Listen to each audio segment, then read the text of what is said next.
ontzettend fijn dat ik de kans heb om inderdaad daar toelichting op te geven. Grote onderwerpen die heel veel te maken hebben met natuurlijk het versterken van onderling vertrouwen. Die te maken hebben met het verbeteren van de relatie. Die te maken hebben met het versterken van de onderlinge samenwerking. Ja, en daar staan wij natuurlijk met D66 ook heel nadrukkelijk voor. Als we het samen willen doen en samen invulling willen geven aan het Koninkrijk, dan heb ik ook een goede dosis nieuwsgierigheid. En dat hoort ook bij een interparlementair Koninkrijksoverleg. Dat je nieuwsgierig bent over de politieke cultuur op Aruba, op Curaçao of Sint Maarten of in Nederland, maar ook over de bestuurscultuur, maar ook de parlementaire cultuur. Dus met wat voor parlementaire activiteiten is Nederland bezig, met wat parlementaire activiteiten en politieke activiteiten is Aruba bezig. In dit geval ben ik nieuwsgierig ook inderdaad naar de hervormingsagenda's die op Curaçao, Aruba en Sint Maarten mede door de invloed van corona natuurlijk zijn gestart. En ook op verzoek van Nederland heel nadrukkelijk. En dan ben ik heel nieuwsgierig van, hoe staat het parlement daarin? Welke parlementaire activiteiten onderneem je? Zet je een beleidsagenda in waarin je bijvoorbeeld vraagt voor aandacht van sociaal-economische ontwikkelingen en wat voor impact dat heeft of wat voor toegevoegde waarde en verbetering dat met zich meebrengt voor de burger.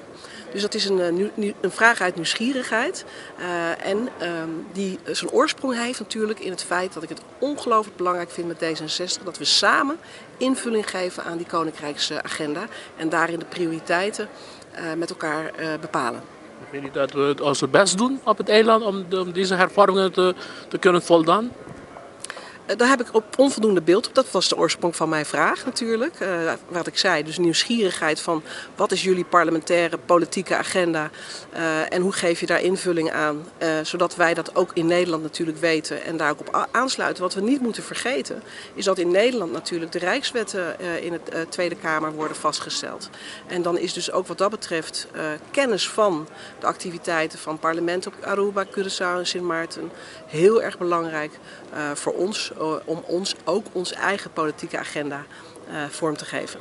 Vandaag was er ook een soort lezing van twee professors van de Universiteit van Leiden.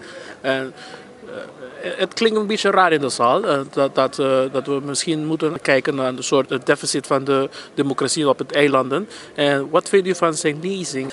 Nou, kijk, het democratisch deficit heeft zijn oorsprong in 1954. Die is bekend. Daar zijn wij met D66 ook echt actief mee aan de slag gegaan, ook vorig jaar. Het heeft te maken met dat gevoel en de feitelijke uitvoering die je geeft aan representatie.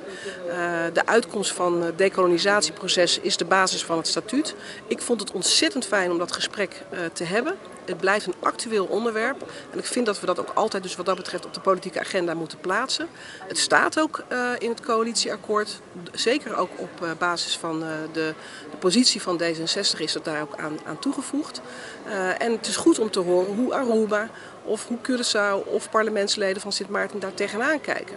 Want je kunt dat niet in isolement hier gaan bespreken. Dat moet je natuurlijk altijd in overleg en ook samen daar vorm aan geven. Dus ik vond het informatief.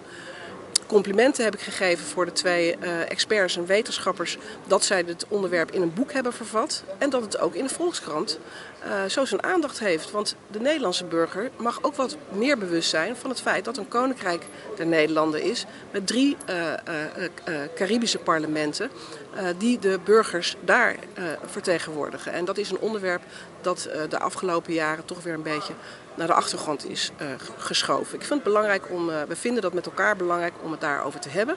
En te kijken wat we daarin gezamenlijk eventueel kunnen doen. Of, als we het niet gezamenlijk doen, hoe we onze eigen politieke bagage vullen. Ons rugzakje vullen. Om dus daar onze eigen politieke positie en ideologie op te bepalen. Gisteren zei ook Paul Comencia, die is lid van de Raad van State voor Curaçao. De eilanden moeten hun best doen om hun land, de koninklijke aangelegenheden, beter te kunnen representeren. Waar een soort probleem is op het eiland dat je meestal de vrienden en familie noemt voor zulke rollen. Dat klinkt als een soort nepotisme. Wat vindt u misschien dat op het eiland te vaak kan voorkomen op nepotisme en ook corruptie? Kijk, ik heb de afgelopen jaren zelf ook natuurlijk heel lang op de Antillen gewoond. En ik weet dat er zeker dat soort kwetsbaarheden echt bestaan. En dat hangt samen met een aantal karakteristieken die ook samenhangen met kleine samenlevingen. En die zijn kwetsbaar. Natuurlijk wil je je standing en wil je goed bestuur, je financiële beleid, andere thema's die we met betrekking tot sociaal-economische ontwikkeling en ook je waardesysteem met betrekking tot internationale verdragen, met betrekking tot mensenrechten, wil je gewoon goed vertegenwoordigd hebben. En ik hoop ook dat we daar als 4 parlementen nadrukkelijker in gaan optreden. Ik denk dat je ook bedoelt dat de heer Comenencia ook zei van als oproep naar de Caribische parlementen, zorg dat je goed gerepresenteerd bent. Waarom? In het Nederlandse stelsel, het politieke stelsel, zijn er een aantal principes of waarden belangrijk. Zorg dan dat je daar altijd on goede speaking terms met elkaar bent. Via de kabinetten van de gevolmachtigde ministers bijvoorbeeld.